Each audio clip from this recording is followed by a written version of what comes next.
로마서 1장 18절에서 25절의 말씀입니다.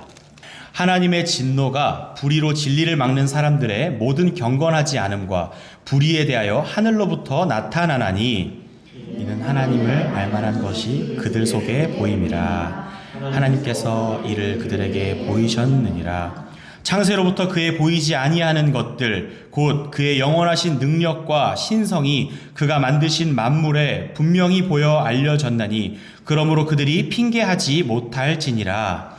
하나님을 알되 하나님을 영화롭게도 아니하며 감사하지도 아니하고 오히려 그 생각이 허망하여지며 미련한 마음이 어두워졌나니 스스로 지혜 있다 하나 어리석게 되어 썩어지지 아니하는 하나님의 영광을 썩어질 사람과 짐승과 기어다니는 동물 모양의 우상으로 바꾸었느니라. 그러므로 하나님께서 그들을 마음의 정욕대로 더러움에 내버려 두사 그들의 몸을 서로 욕되게 하셨으니 이는 그들이 하나님의 진리를 거짓 것으로 바꾸어 피조물을 조물주보다 더 경배하고 섬김이라. 주는 곧 영원히 찬송할 이시로다. 아멘. 자, 오늘은 세계관 세 번째 시간입니다. 타락에 관해서 말씀을 나누려고 하고 대체품 찾기라는 제목으로 하나님의 말씀을 전하겠습니다. 사람은 물 없이는 살 수 없습니다. 이거는 인정하시죠? 네, 물 없이는 살 수 없습니다. 우리는 그러면 물을 마시지 않고 얼마나 버틸 수 있을까요? 물을 마시지 않는다면 며칠이나 아니면 혹시 몇 달을 버틸 수 있을까요? 단 여기에 조건을 하나 붙이겠습니다. 아무것도 마시지 않는 게 아니라 물 외에는 마실 건 다 마셔도 됩니다. 물 외에는 어떤 것이든 다 마셔도 된다고 했을 때 사람은 얼마나 버틸 수 있을까요? 커피, 주스, 슬러시, 탄산음료, 과일, 국물 등 물 이외에는 모든 걸 다 마셔도 됩니다. 그러면 이 순수한 물을 마시지 않고는 얼마나 버틸 수 있을까요? 아예 뭘 안 마신다면 하루 이틀만 돼도 힘들겠죠. 근데 모든 것을 다 마실 수 있으니 꽤 버틸 수 있을 것 같다는 생각이 들기도 할 겁니다. 그러나 다른 모든 것은 다 마시지만 물은 마시지 않았을 때 이렇게 됩니다. 3일이 지나면요, 두통이 생기기 시작하고 피로해지기 시작하고 입이 마르기 시작한다고 합니다. 2주가 지나면 극심한 갈증, 피부 건조, 변비, 집중력 저하의 문제가 생깁니다. 2달이 지나면 신장에 문제가 생기기 시작하고 요로결석이 생길 위험이 아주 급속도로 올라가고 만성 피로와 혈당 문제가 생기면서 그 이후에 시간이 지나면 질병에 걸려서 어떻게 될지 모른다는 거예요. 물과 거의 비슷한 이온 음료나 이런 차 같은 거를 마신다고 하면 조금 더 버틸 수 있다고 합니다. 그러나 그것 역시 시간이 오래 지나면 똑같은 증상으로 드러나서 결국 물을 마시지 않으면, 그 어떤 걸 다 마셔도 물을 마시지 않으면 결국에는 몸이 망가지고 안 좋은 결과를 초래하게 되는 겁니다. 결국 사람은 마실 것에 있어서만큼은 물 이외에 그것을 대체할 수 있는 것은 없는 겁니다. 이 황농문 교수님의 몰입이라는 책을 보면 엄청난 집중력을 발휘하는 이 몰입을 통해 삶이 혁명적으로 바뀔 수 있다는 그런 내용을 다루고 있는 그 책이 있습니다. 근데 이 책에서 기억나는 내용 중에 이런 게 있어요. 도저히 풀기 어려운 문제가 있는데 그 문제를 가지고 이 몰입이라는 방식을 통해 시도 때도 없이 그것을 생각하고 일정한 이 방식이 있거든요. 몸에 힘을 빼고 막 이렇게 뭐 생각하는 게 있어요. 그러면서 그 생각을 하다 못해 그 생각이 점점 꿈처럼 돼서 이게 잠자는 건지 생각하는 건지 구분할 수 없는 그런 상태에 뭐 이런 그런 게 있대요. 그래서 이 몰입을 하면서 이 문제를 푸는데 어느 날 꿈에서 그 문제를 풀어냈다 뭐 이런 얘기를 하는 거예요. 그런 일이 자주 있었다. 그러면서 뭐라고 하냐면 이 책의 중간 챕터에 이런 말이 있어요. 이 몰입이 종교적 감정과 비슷하다, 이런 챕터가 아예 하나 있어요. 이 몰입은 단순한 집중력의 최고조가 아니라 이 명상과 비슷한 어떤 종교 행위를 하는 것 같은 그 경지에 이르는 것과 같다, 이렇게 말을 하는 거예요. 이 책을 읽어보면요, 와, 몰입하면 진짜 인생이 혁명적으로 바뀌겠는데? 라는 생각이 들 정도로 이 몰입이 굉장한 영향력이 있습니다. 이 몰입만이 아니라, 꿈에서도 문제를 해결하는 이 몰입만의 문제가 아니라 세상엔 참 좋은 것들이 많이 있습니다. 그냥 좋은 거 말고 심하게 맛있는 음식들 있죠. 가끔씩 이건 정말 맛있다 하는 그런 음식도 있고, 너무 행복한 관계, 굉장히 즐거운 시간, 이런 걸 경험해 보면 여기가 천국인가 싶을 때가 있습니다. 몰입을 통해 종교적인 경지에 이르는 것과 비슷한 경험을 하고, 요가 같은 거 하면서 세상에 없는 평온함을 누리기도 하고, 행복한 경험을 통해 천국을 경험하는 것 같은 그런 느낌을 가질 때가 있는데, 그것들은 우리가 이 땅에서 누릴 수 있는 진짜의 유사품 같은 것들이에요. 그러니까 진짜가 있는데 그 진짜를 추구하고 싶은데 그 진짜를 손에 잡지 못하니까 이 세상의 것들로 그것을 비슷하게 느끼고 싶은 사람의 마음으로 추구하고 붙잡는다는 거예요. 그러니까 진짜가 있으니 비슷하게 뭔가를 만들어 놓으면 어느 정도까지는 비슷하게 느낄 수 있다는 겁니다. 하지만 그게 진짜는 아닙니다. 그리고 진짜를 대체할 수도 없습니다. 그러면 왜 그런 것들을 통해 유사하다고 느낄까? 뭔가 진짜 평안 같은데, 진짜 기쁨 같은데 이게 천국인가? 라고 느낄까 생각해 보면 사람들은 진짜가 필요한데 진짜는 잃어버렸고 그것을 대체할 수 있는 뭔가를 자꾸 찾게 된다는 거예요. 하지만 아무리 진짜 같은 뭔가를 만들어 놔도 진짜는 잃어버렸고 그 진짜를 대체할 수 있는 것은 없는 겁니다. 오히려 그런 것들을 많이 누릴수록 갈증은 점점 더 심해지는 겁니다. 우리는 지금 사람이 진짜를 대체할 만한 무엇인가를 찾고 있다는 이야기를 나누었습니다. 그러면 진짜를 붙잡으면 되지 왜 대체품을 찾고 있냐는 거예요. 그건 바로 결핍 때문입니다. 사람은 누구나 신체적인 감각과 감정적인 어떤 느낌을 가지고 살아갑니다.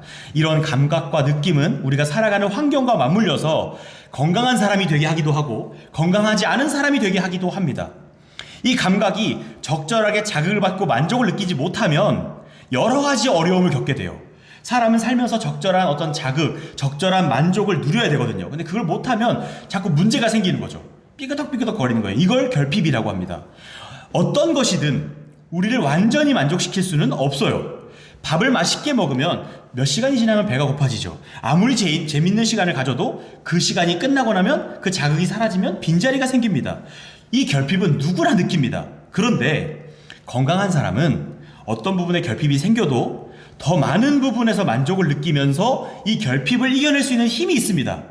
그런데 살다 보면 이 사람이 건강하다는 것이 참 무의미하다고 느껴질 때가 많아요. 사람이 건강한가?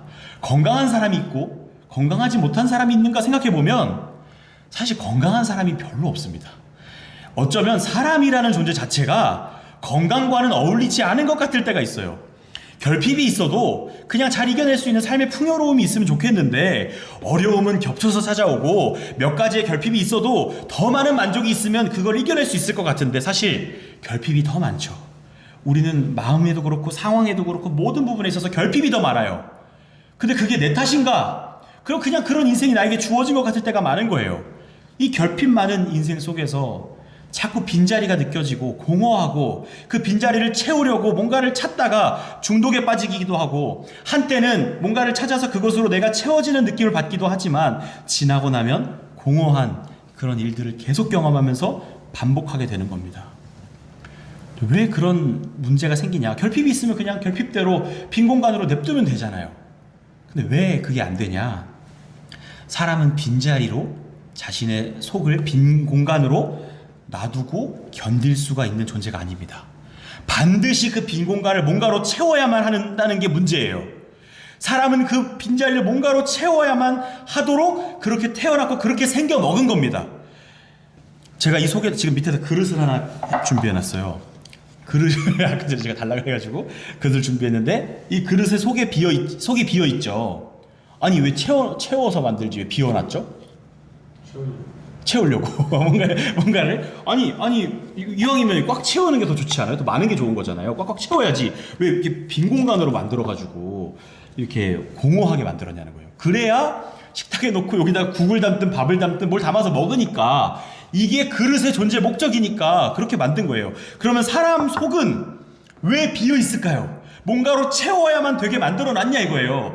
아니 미리 채워 놓으셨으면 하나님 만드셨잖아요. 채워놨으면 이거를 채워야 된다는 강박관념도 가질 필요 없고 결핍도 없고 채워져 있으니까 왜 비워두셨냐는 거예요. 그릇을 비게 만드신 것이 하나님 이 그릇을 만든 사람의 목적이듯이 사람을 비어 있게 만드신 것이 하나님의 목적인 겁니다. 이 강대상은 왜 천장까지 붙여놓지 왜 이렇게 낮게 만들었나요? 천장까지 붙여놓으면 가벽이죠. 그게 강대상일까요? 아니죠. 이 강대상이 천장까지 아니라고 해도 이만큼 만들면 더 좋잖아요. 높으면 좋은 거 아닌가요? 그러면 저 같은 키 작은 사람들은 여기서 설교를 할 수가 없습니다. 이 강대상은 딱 요만해야 저 같은 사람도 여기 서서 설교를 할 수 있는 거예요.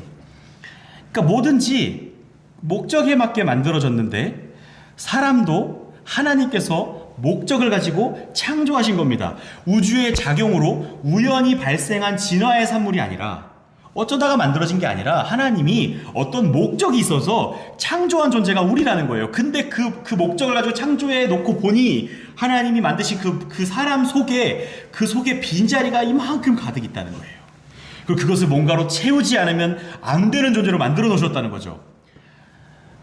근데 그럼 그 빈자리를 뭘로 채워야 하는가? 바로 하나님의 영광으로만 채울 수 있다는 거예요. 하나님께서 그 빈자리에 앉으셔서 그 존재를 가득 채우시는 것, 그때의 완전한 만족이고 거기에 기쁨이 있는데, 그렇게 우리는 영원한 하나님으로 우리의 존재를 채우고 만족을 누리며 살아갈 수밖에 없도록 만드셨는데, 그 자리에서, 그 빈자리에서 하나님 나가세요 하고 몰아낸 것이 죄인 겁니다. 그러니 죄라는 것은 그 속에 빈자리가 있고 그 자리를 하나님으로 채워야만 행복할 수 있는 사람이라는 존재가 그 자리를 하나님이 차지하고 계신 것에 대한 불만을 가지고 하나님을 그 자리에서 몰아낸 것이 죄라는 겁니다. 그 결과 인간의 본래 목적인 그 빈자리를 하나님으로 채우는 그 일을 하지 못하게 된 것을 성경은 타락이라고 말하는 거예요. 타락은 우리의 본래 목적을 잃은 겁니다. 죄로 인해서. 인간은 그렇게 본래 목적을 잃게 되었고 타락했고 인간의 존재 속에 있는 빈자리는 그저 빈자리로 남게 되었습니다. 근데 아까 앞에서 말했듯이 사람은 그 빈자리를 견딜 수 없습니다. 뭔가로 채워야 돼요. 이미 그 자리의 주인이신 하나님을 몰아내버렸고 뭔가 다른 걸로 채우긴 채워야 되는데 그때 어리석은 결정을 하는 거죠. 오늘 읽은 로마서 1장 23절에 썩어지지 아니하는 하나님의 영광을 썩어질 사람과 새와 짐승과 기어다니는 동물 모양의 우상으로 바꾸었느니라 이렇게 얘기하고 있는 거예요. 하나님이 계셔야 될 그 빈자리를 하나님을 몰아내고 썩어질 것들로 채웠다는 거예요.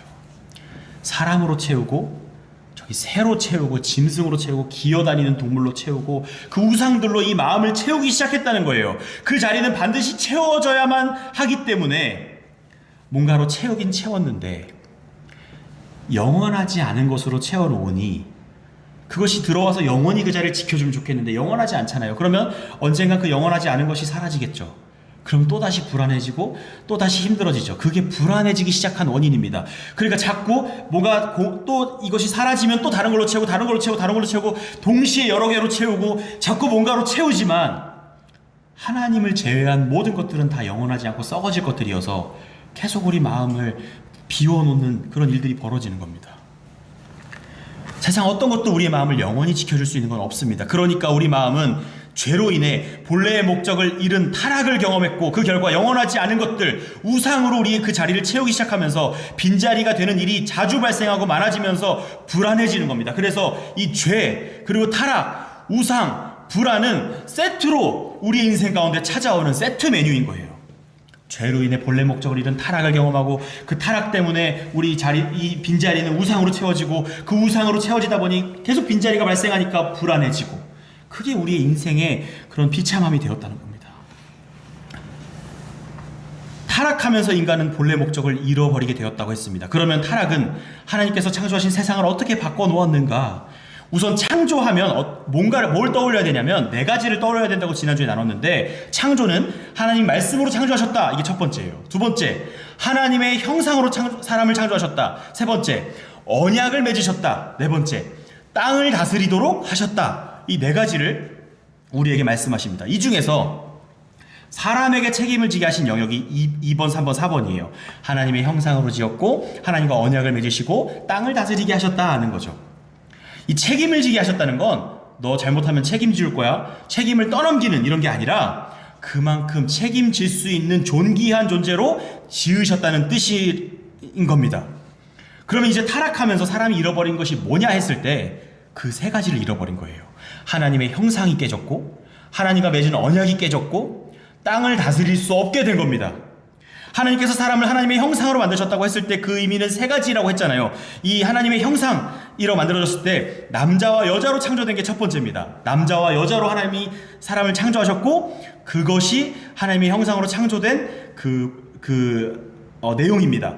이 남자와 여자로 창조하신 것의 의미는 서로 다른 존재가 완전히 연합한다는 거예요.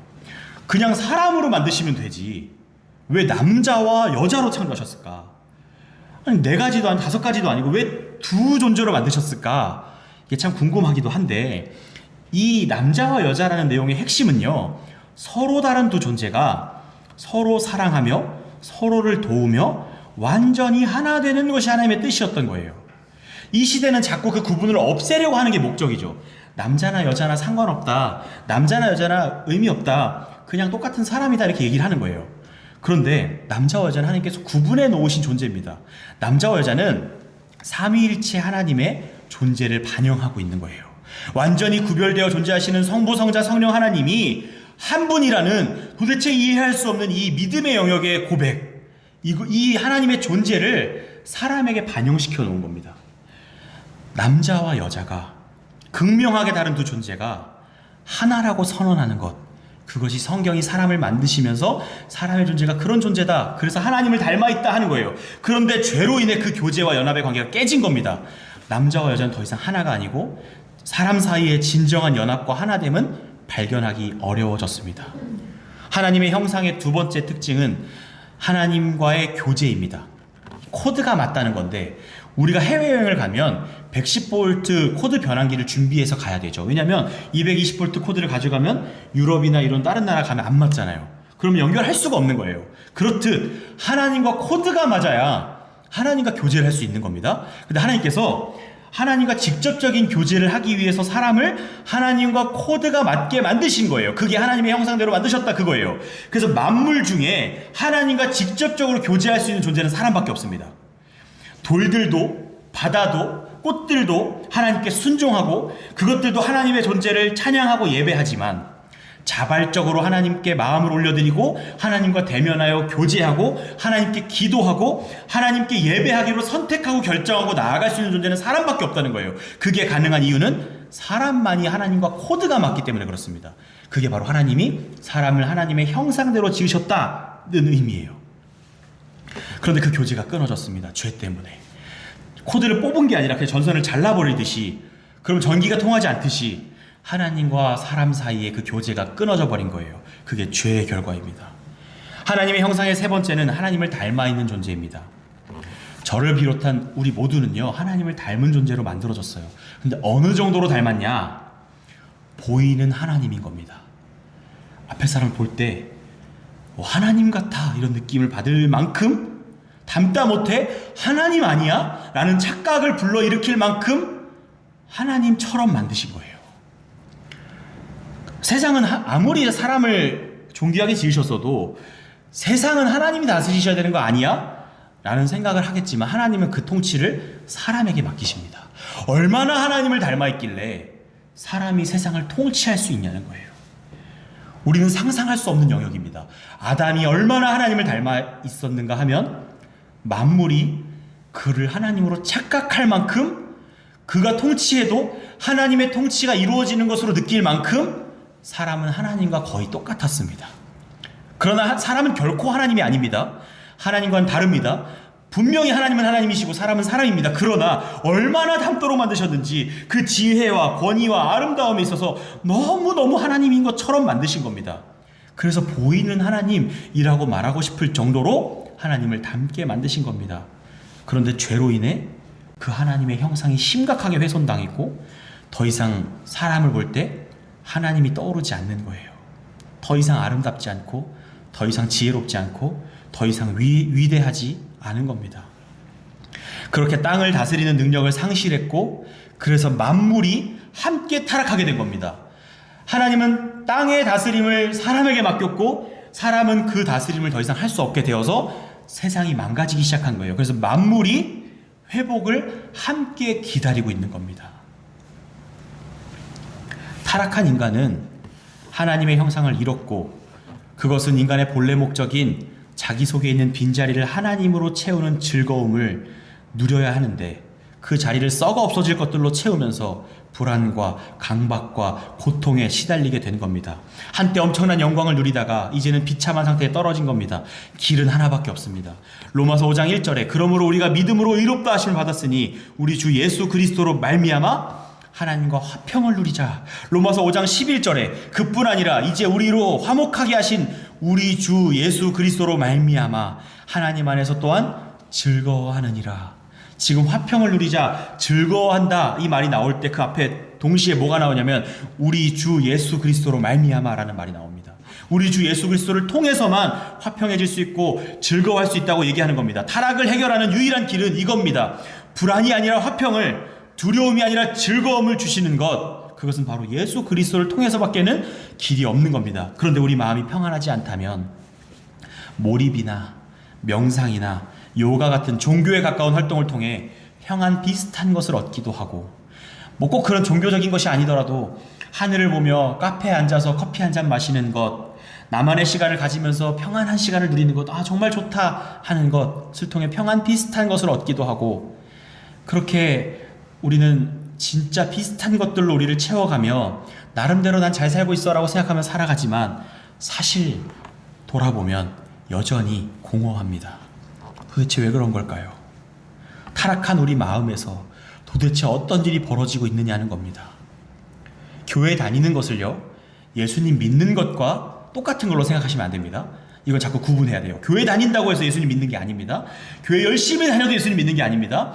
예수님이 나를 위해서 십자가에서 죽으셨어 라고 말한다고 해도, 심지어 그렇게 말한다고 해도 그 믿음이 가짜일 수도 있어요. 그러니까 믿음이라는 것은 정말 검증하고 또 검증해야 됩니다. 왜냐하면 이것이 우리를 영원한 나라의 이 천국으로 데려가는가 아니면 영원한 비참한 상태로 떨어뜨리는가를 결정하기 때문에 그냥 난 교회 다니고 예수님 좋고 하니까 난 예수님 믿어 라고 그냥 쉽게 생각할 문제가 아닌 거예요. 계속 확인해야 돼요. 왜냐하면 타락한 사람의 마음은 우상으로 득실득실 거리기 때문에 그래요. 하나가 아닙니다. 나는 사람이 좋아, 난 돈이 좋아, 뭐 이게 좋아 저게 좋아, 이게 아니라 득실득실 거린단 말이에요, 우상으로. 근데 그 우상들이 끊임없이 사라지고 다시 붙고 하면서 영원하지 않으니까 계속 자리를 교체하면서 그 마음을 계속 우상들이 득실득실 채우는 거예요. 사람은 이 영원하지 않은 썩어질 우상을 마음으로 채울 때 이것으로 채울 수 없다는 걸 본능적으로 알아서 많은 대체품을 계속해서 생산해서 이 마음속에 넣어놓는 겁니다. 근데 거기서 하나님만 쏙 빼놓는 거죠. 다른 건 다 찾습니다. 모든 것이 우상이 될 수 있습니다. 성경은 그게 무엇이든 그것을 우상이라고 말합니다. 우상은 하나님의 자리를 대체한 대체품 전부를 말하는데, 그게 꼭 부정적인 것들, 뭐 술, 담배, 도박, 무슨 중독, 진짜 나쁜 거 이런 거 아니어도 운동하는 거, 열심히 일하는 거, 악기 다루는 거, 독서하는 거, 수다 떠는 거, 커피 마시는 것 등 모든 하나님의 자리를 대체하는 것이라면 그것이 우상이라고 성경은 말하고 있는 거예요. 근데 문제는 우상이 득실거리는 우리 마음은 어떤 결말을 맞이하냐는 거예요. 앞에선 이 문제를 해결하는 건 우리 주 예수 그리스도를 통해서 그분밖에는 답이 없다는 걸 알아요. 근데 우리는 여전히 우상으로 득실거리는 마음을 가지고 있죠. 그 마음은 어떤 결말을 맞이하냐? 하나님께서는 우상 숭배를 금지하셨고 절대로 그것을 그냥 두지 않으십니다. 하나님 외엔 다른 신이 없습니다. 그런데 다른 신을 만들고 우상을 만들고 있지도 않은 신을 우리 마음속에 들였을 때 하나님은 그 우상을 파괴하기 시작하시는 거예요. 근데 이 암을 치료하는 신기술이 개발되어서 그 몸속에 있는 암을 정밀 타격해가지고 그 암만 제거해야 되는데, 하나님 우리 마음의 우상을 타격한다고 하셨을 때 어떻게 하시냐면 우리 존재를 그냥 으깨버리시는 겁니다. 왜냐하면 우리라는 아주 착하고 선한 존재가 있고 그 빈 곳에 악이 들어가 있는 게 아니라 죄로 물들어 버렸기 때문에 그래요. 그래서 하나님이 우리 속에 있는 우상을 파괴하신다고 했을 때 그건 뭐냐면 우리 존재를 파괴하시는 거예요. 하나님은 사랑이시고 참 좋은 분인 것만 같잖아요. 근데 성경을 그렇게 말하지 않습니다. 우상이 그 속에 있잖아요. 그럼 하나님은 그 속에 있는 우상을 하나씩 하나씩 파괴하시는데 어떻게 파괴하시냐? 그 존재를 견딜 수 없게 하시면서 그 존재를 파괴해 가시는 과정으로 그 존재에 대해서 응징하시는 거예요. 대표적인 모습이 이집트의 우상들을 파괴하시기 위해서 10가지 재앙을 내리시는 모습입니다. 10가지 재앙을 통해 이집트 사람들의 정신을 지배하고 있던 10가지 신이 가짜임을 드러내시고 하나님의 백성을 구원하시죠. 그 우상을 파괴한 결과 우상만 사라지고 이집트는 행복한 하나님의 나라가 되었습니까? 아닙니다. 이집트는 폭삭 주저앉았어요. 10가지 재앙으로 더 이상 대제국이 아니었고 왕은 자기 자식까지 잃었습니다. 이 나라는 완전히 무너진 거예요. 하나님은 그렇게 우상을 파괴하십니다. 에스겔 14장 3절 4절을 보면 인자야 이 사람들이 자기 우상을 마음에 들이며 죄악의 걸림돌을 자기 앞에 두었으니 그들이 내게 묻기를 내가 조금인들 용납하랴 라고 물었대요. 4절에 그런즉 너는 그들에게 말하여 이르라 나 주 여호와가 말하노라 이스라엘 족속 중에 그 우상을 마음에 들이며 죄악의 걸림돌을 자기 앞에 두고 선지자에게로 가는 모든 자에게 나 여호와가 그 우상의 수효대로 보응하리니. 우상을 마음에 들이면 조금이라도 용서하지 않으신다는 겁니다. 이 정도는 괜찮겠지 이런 건 없습니다. 우상을 어떻게 대응하시는가 그 숫자대로 보응하신다는 거예요. 근데 우상이 득실득실거린다고 했죠. 그럼 하나님께서 하나님 나라의 핵미사일을 우상 숫자대로 우리에게 쏘신다는 거예요. 그래서 우리를 제거해버리심으로 그 우상을 제거해버리시겠다는 게 하나님의 뜻입니다. 우리 예배 때 10계명을 낭독하는데 2계명에서 너를 위하여 새긴 우상을 만들지 말라고 말씀하고 있습니다. 왜냐하면 1계명에서 말씀하듯이 하나님 외에는 섬길 신이 없기 때문입니다. 근데 우리 마음에 타락한 상태에 놓여 있다면 끊임없이 우상을 생산해내며 그 우상으로 하나님의 빈자리를 채우게 될 것이고 마침내는 하나님께서는 그 마음을 침공하실 겁니다. 그렇게 멸하실 겁니다. 하나님은 절대 그 타락한 마음의 상태를 그냥 모른 척 넘어가지 않으신다는 겁니다. 하나님의 진노가 쏟아지는 것, 하나님이 가만두지 않으시고 단 하나의 우상이라도 결코 그냥 그 정도는 봐줄게 하지 않으시고 하나님 나라의 군대를 동원해서 침공하셔서 완전히 쑥대밭을 만들어서 제거해버리시는 그 상태, 그걸 비참한 상태라고 하는 겁니다. 우리가 놓여있는 상태예요. 그게 교회 다닌다고, 심지어는 예배 드린다고, 봉사를 하고 착한 일을 한다고, 돈을 많이 벌어서 교회에 헌금 많이 한다고 해결될 문제가 아닙니다.